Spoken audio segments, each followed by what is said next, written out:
up, squad? We back at him again, man, when they thought it was finna end. Thank y'all for riding with me. Where? You know you forever locked in with your boy Stories with V. At It's Time Family. You already know what I need y'all to do for me. Like, share, comment, smash that subscribe button, Mark. Why? Come on now, we on that road to 100K. And if you new to the channel, welcome. Thank you for being here. It's an honor and a pleasure. So listen, sit back, relax. You can take a seat on the bed or cop a squad on the toilet seat. I got the rest of the show from here. To that one and only V Squad. They know the motto, man. Listen, it ain't no squad like our squad because they don't mob how we mob. So with that being said, we gonna continue to push, mob, put them numbers up, and dominate 2024 is our year. If you would like to support the channel through Cash App, boom, it's listed right there. If not, please join the membership, man. Exclusive content over there. You definitely want to get involved. If you would like to come on the show and tell your story or have a story told through V, jump in that comment section right now or DM me on one of my platforms. We would love to have you on. Without further ado, family, y'all know what time it is. Let's jump into them V-Mob. Shout out to the day. Number one on the V-Mob list, man. Salute the Big Ike. What it do, family? Number two on that V-Mob list, man. Salute the Big Allen. What it do? Number three on that V-Mob list, man. Salute the Cake Mix. What it do? And number four on that V-Mob list, man. Salute the Down South 33. What it do, family? And welcome to that V-Mob family, man, because that's exactly what we all here. A family where we come together each and every day, tell an entertaining story, laugh, chill, vibe, take our minds away from whatever we got going on at the time, and try to prevent one person from ever spending one night inside that cell. Without further ado, mob, sit back, relax. We got a 5-3 piece today. Let's go.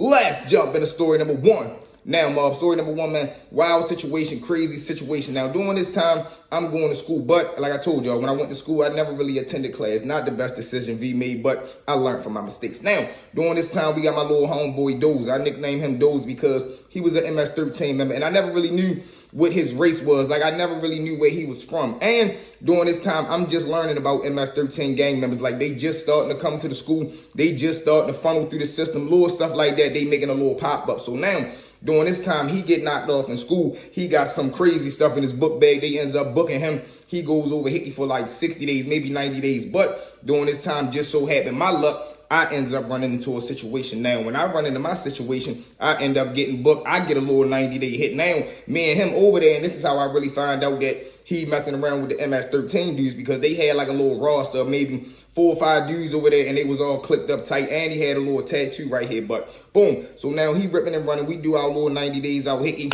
We get sent back home. Now, when we come home, we both return back to school. He remember me. Like I told y'all, he got a Spanish class with me, and he would teach me a couple words, you know, por favor, como esta, un momento, little, you know what I mean, little crazy stuff, because he hung with the dudes up to school who was always grabbing the grass from me. So when he come back, them in a group, they coming to holler at me for the grass, and he remember me from when we was just locked up together. So now, one day we all chilling in the hallway, like I tell you, he coming out to class because he actually went to class. I'm chilling in the hallway, posted up, conducting my business. He come holler at me. Now, when he come holler at me, he telling me he trying to score, whatever the case may be. But he like, un momento, I'm ready to go get my book bag. I'm like, all right, go ahead, I'm going to be right here. He runs to the book bag. Now, when he go to his locker, another little MS-13 dude must walk down on him. They start talking. I don't really know the words that they saying, but the little dude that walked down on Dozer, he smacked fire out of him. Boom! Now, when he smacked the shit out of him, Dozer turn around. Man, listen, he goes in his book bag in his locker. All you see is him come up with like a little mini machete, but it got like a little hook on the end. Boom! He turns around, try to hit the dude. The dude start ticking off down the hallway. Dozer on his ass trying to hit him. He trying to hit him all in the back, but the joint so like big with the curve on the end, it's not going straight, it's like coming down. Man, the little dude go to buckle left at the top of the hallway, but he realized there ain't no exit right there. He turns around to go the opposite way. Whole time Dozer swinging it at him. Thank God he stopped. He like weaving because the joint was so heavy in Dozer's hand. As he coming down, he couldn't stop and like get it together, so he just swing it. He whole time, he missed the little dude. Dude takes off, breaking up the alley. He break out the exit door. Of course, all this is happening in the middle of the hallway, so kids is going crazy, yelling, screaming, running. Dudes start running to go get the school police radio and regular Baltimore City police. They comes right there. Baltimore County police. They come up to the school. They end up catching Dozer out back. Mason him, telling him to put that little machete down with the curve down. They books him. Little dude, get out of there. He was nowhere to be. He never even came back to school after that. I never really stayed in school that much longer after that. Maybe 2-3 more months. Then I end up going through a wild situation, getting put out. But you know how that is, man. They always trying to pick with your boy. But that's how I go, man. So with that being said, family, let's jump into story number 2. Now, mob, story number 2, man. This one right here was another crazy situation dealing with these wild dudes. And when karma come back to bite, man, it ain't no telling how she gonna come. Now, during this time, we got 2 dudes growing up around my way. One of them named Ray, one of them named Joe. Now, Ray, pure shit, but I'm talking about a con artist, sneaky, devious, conniving, wasn't good for nothing but backdooring his homeboys, lying, stealing, robbing, sometimes depending on what type drugs he had in him. But Joe, on the other hand, he was a laid-back, smooth, cool type dude, but he was non-aggressive. He was a non-factor as far as putting work in on the block. He did nothing for the block, but that was Joe. Everybody loved him. He was born and raised around here. Now, Joe got a family full of gangsters, and the little bit of respect that he do got, it come through them. So now, during this time, Joe get a little job working at the meat factory out there in the countries, but as he's working out there, he end up linking up with these 3 white boys. Now, the 3 white boys, they got a vicious line or connect with somebody that they can get guns by the boatload. So now, them knowing that Joe is from down Baltimore City, they like shit, because they got a vicious smack habit they self. So in their mind, they like, look, I know Baltimore got some good dope, and I know they always in a market for some good guns. So they pull up on Joe, give him the game plan, like, look, man, we got some pistols. If you can take them down there, you know, and swap out, make a couple dollars, give us whatever we want, or if you can just bring the dope bag up here, that'll be even better. So now Joe looking like hell yeah, because like I told you, he not a street dude, but he not a fool. He know if I bring these around my way, somebody gonna buy them from me. I can just make the money, make my little profit that way. Or I can just tell them, man, listen, they only want you 8 balls full. Go ahead and rock that up, wax them, take the pistols, and we all make out and eat. So boom, this is the game plan that he putting in his head. So now, when he ends up going down the way, because the dudes, they were so green, or they trusted Joe so much, they gave him the pistols, let him go down there, and he can just bring the smack back up. Now, when Joe come down the way, who do we run into? Of course, Ray. Now, they over there talking, Joe giving them the rundown like, listen, yo, this what I want from them. This the game plan I'm trying to do. This how much I'm trying to make. This how much they want from them. So what you trying to do? Of course, Ray going to them dope fiend ways. He like, shit, let me see one on real quick. Let me at least make sure what type bullets it take by bit. Now, when Joe give it to him, Ray take the clip out. He said ain't no bullets in there. So he like, all right, he already, you know, a little sharp. But what does he do? He pistol whip the boy.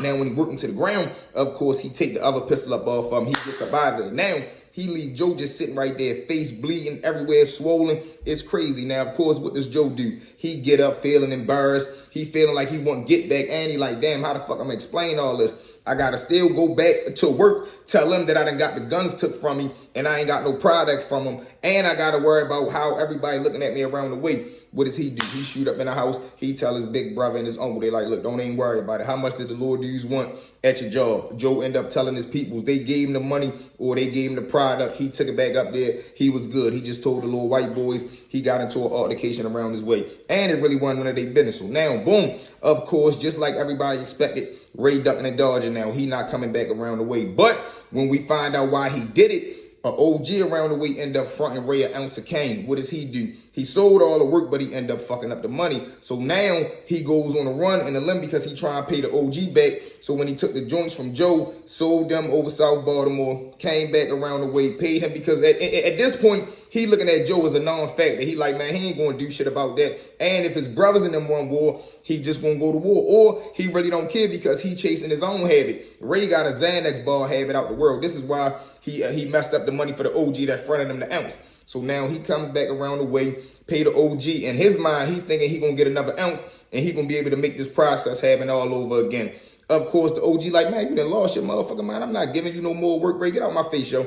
He gets out of there. But now, Joe brother and them is looking for Ray. He goes back in the hiding. He shoot over South Baltimore. But he probably done pulled a move over South Baltimore that made him had to come back around the way. Now, after Joe go through this situation, he not really playing the block no more. He ain't really rocking with dudes because he feel like everybody look at him like a chump. He feel like he ain't do nothing about the situation, whatever the case may be. So he not messing with nobody. He going to work, coming back home, going straight in the house. Now, one day when Ray popped back up, of course, because he was cool to be on the block. He from that block. And Joe and them peoples, they don't really be outside. They more so hustle, hitting the rules. So now, one day, Joe big brother pulled on the block. But when he pulled on the block, He see that Ray right there sitting on the steps. He must go in the house, grab that pistol, come back out. Now, the way that the block is set up, street is right here. Ray is sitting on the steps right here by himself. Now, you can go across the street into an alley, and it'll lead right there to Joe and them blocks. So the brother pulled back through the alley, jump out. He looking across the street at Ray. Up that full nickel, go to punishing him. Bang, bang, bang, bang, bang, bang, bang, bang, bang. Man, he probably let off like 14 shots. Ray end up getting 6. Dudes end up getting Ray together, of course. Rush him to the hospital. He end up being paralyzed from the waist down. Granted, nobody could really have no sympathy for him. Nobody really felt sad because of the type person that he was, for one, and the situation that you did to Joe to make his big brother do that to you. So that's the man. Listen, sometimes that's just how it go. When you do things to other, sometimes it come back to you 10 times over, man. So with that being said, family, let's jump into story 2.5, man. We rocking and rolling today. Now, during this time, man, this is when crazy situations happen, and sometimes you just got to be on point, and whatever going to happen. Now, during this time, like I told y'all, we from over West Baltimore. We outside cool and chilling on the block regular day, but come nighttime, we get hungry. Now, we want Chinese food, but sometimes, the side of town that you from, they might not make the best Chinese food, so you go over another side of town. Now, like I told you, we from over west, so we going over east to get that good shrimp fried rice that I like. Man, we get over there now. Before we load up in the car, we already active and on point, knowing that we ready going to another side of town. This is not our territory. Be on point. My little mans and them, they run up in the house, they grab 2 pistols, put them on them. We jump in the car, load up, everybody roll up a blunt. We hit it over there to get some good food, so we think. Now, when we pull on the block, the Chinese food is right here. On this corner directly across the street, it's like 15 group of dudes out there. This they strip, this way they hustle at. We not really paying them no mind because we over here to get some food. We ain't over here to start no problems. Park the car, jump out. Now, when we jump out, the little dudes who block it is, they must feel like, who is these dudes jumping out on our block?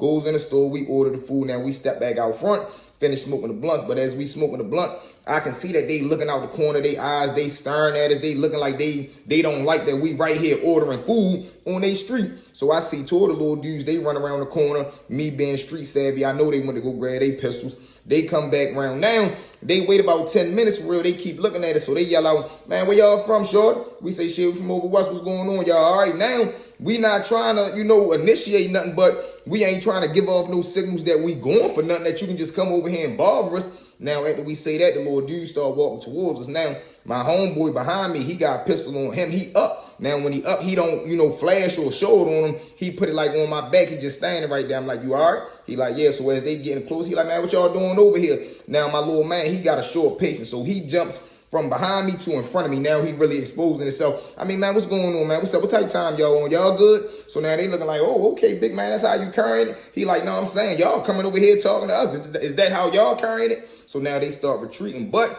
as they start retreating and backing up, the little dude that's behind the person that's talking to us, I see him ready to go on his dip. So before he can get the up, my little man get the spanking at him. Bang, bang, bang, bang, bang. Now, as this going on, like I told you, we got like 2-3 pistols on us, and it's like 15 of them. So the little dudes that's on their corner, they up. They want no suckers. They want ready to go for nothing on they block. They up. They get to go on the work. Bang, bang, bang, bang, bang, bang, bang, bang, bang. My other little man, he runs in the store. I'm talking about he in the middle, in front of the Chinese store doorway, letting it go. Bang, bang, bang, bang, bang. We breaks right here on the side of the car, trying to get shelter, but everybody letting theirs go. Let's just say that. Bang, bang, bang, bang, bang, bang, bang, bang, bang.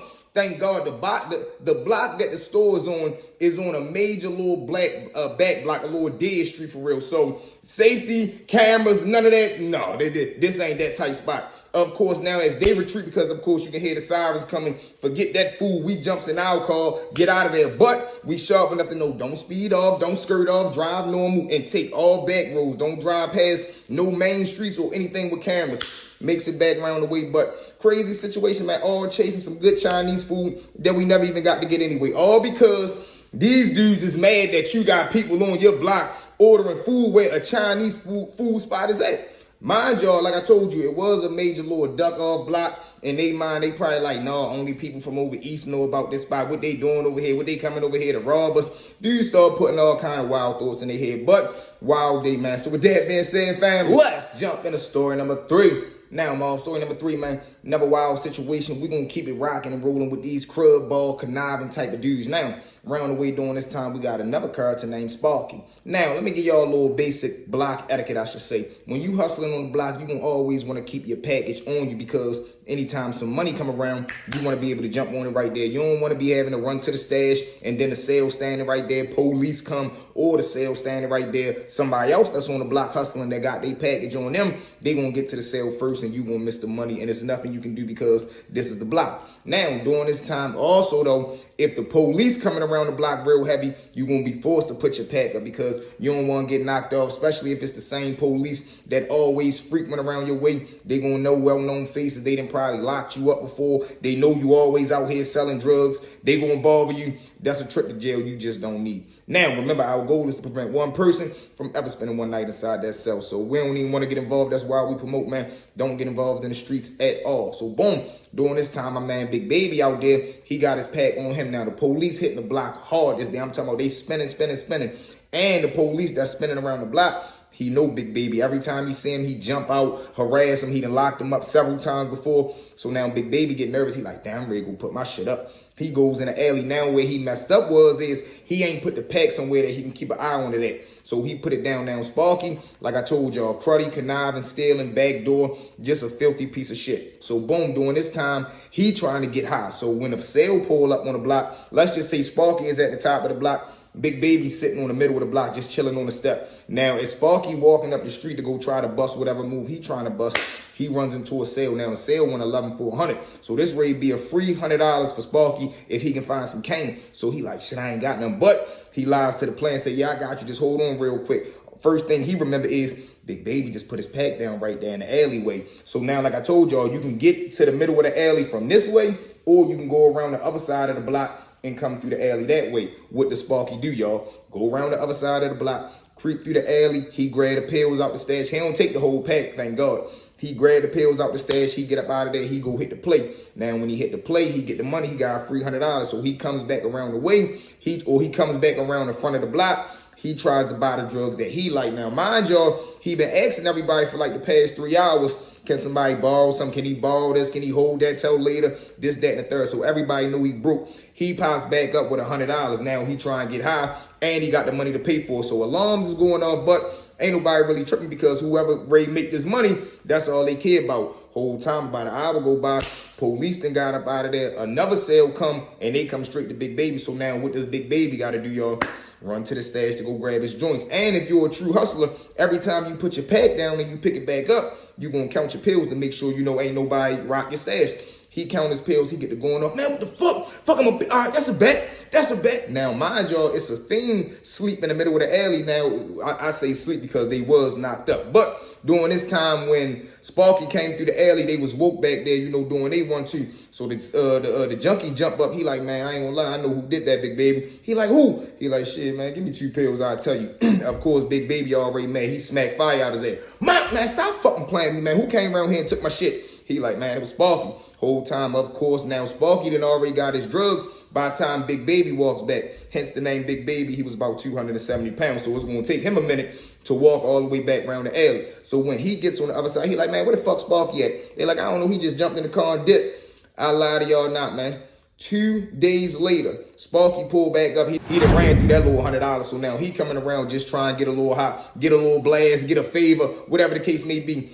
Big Baby comes out the store. He say, Sparky, boy, I was looking for you, dumb ass. Come here, man. I got some haze for you. He walks over there, haze out, whatever he said. He called him over there, know he was chasing some drugs.